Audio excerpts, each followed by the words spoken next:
మిత్రులందరికీ నమస్కారం. నేను మీ Shri Guru. Emotional balance or emotional wellbeing or emotional fitness.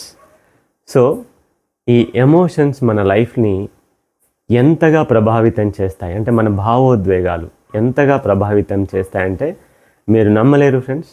ఒక విజయాన్ని సాధించడానికైనా లేదా చివరికి అనారోగ్య సమస్యను పొందడానికైనా సరే ఈ ఎమోషన్స్ చాలా ప్రాధాన్యతనిస్తాయి. అయితే మనం పొద్దున్న లేచిన దగ్గర నుంచి రాత్రి పడుకునేంత వరకు మన మైండ్లో ఏవో ఒక ఎమోషన్స్, ఏవో ఒక థాట్స్ తిరుగుతూనే ఉంటాయి. బట్ గుర్తుపెట్టుకోండి మిత్రులారా, అసలు ఎమోషన్స్ ఆరోగ్యాన్ని ఎలా ప్రభావితం చేస్తాయి అన్న విషయాన్ని నేను ఒక వీడియోలో, అంటే ఇంతకు ముందు పోస్ట్ చేసిన వీడియోలో క్లియర్గా ఎక్స్ప్లెయిన్ చేశాను.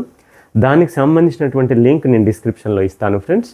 అలాగే ఈ లింక్లో కింద కూడా ఉంటుంది. ఎమోషన్స్ ఇంబ్యాలెన్స్ అయితే తద్వారా ఏమవుతుంది, హార్మోన్స్ ఇంబ్యాలెన్స్ అవుతాయి. సో హార్మోన్స్ ఇంబ్యాలెన్స్ అయితే ఏమవుతాయి, దెన్ ఆర్గాన్ యొక్క ఫంక్షన్స్ ఇంబ్యాలెన్స్ అవుతాయి. అండ్ ఆర్గాన్ యొక్క ఫంక్షన్స్ ఇంబ్యాలెన్స్ అయితే ఏమవుతాయి, then that leads to diseases or disorders my dear friends. అందుకే గుర్తుపెట్టుకోండి, ఎమోషన్స్ ఇంబ్యాలెన్స్ అయితే ఒకవైపు హార్మోన్స్ అండ్ ఆర్గాన్స్, ఇంకొక వైపు ఎమోషన్స్ ఇంబ్యాలెన్స్ అయితే మన థాట్స్, ఇంటెలిజెన్స్ అంటే మన యొక్క బుద్ధి, అలాగే మనస్సు, ఇవి కూడా ఇంబ్యాలెన్స్ అవుతుంది. సో తద్వారా మన నిర్ణయాత్మక శక్తి కోల్పోతాము, ప్రశాంతత కోల్పోతాము, అలాగే ఆరోగ్యాన్ని కూడా కోల్పోతాము, ముఖ్యంగా ఇమ్యూనిటీ పవర్ని కూడా కోల్పోతాం ఫ్రెండ్స్. మరి ఎమోషన్స్ ఇంబ్యాలెన్స్ అవ్వడానికి కారణం ఏంటి? ఆలోచించండి మిత్రులారా.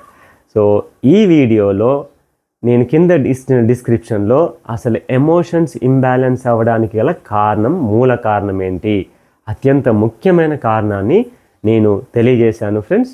ఆ వీడియో తప్పకుండా చూడండి, మీకు మీ ఫ్యామిలీ మెంబర్స్కి అందరికీ హెల్ప్ అవుతుంది. So thank you friends. ఎమోషనల్గా హెల్దీగా ఉండండి. ఎమోషనల్ హెల్దీగా ఉండాలంటే ఏం చేయాలో తప్పకుండా తెలుసుకోండి. Thank you very much my dear friends. నమస్తే.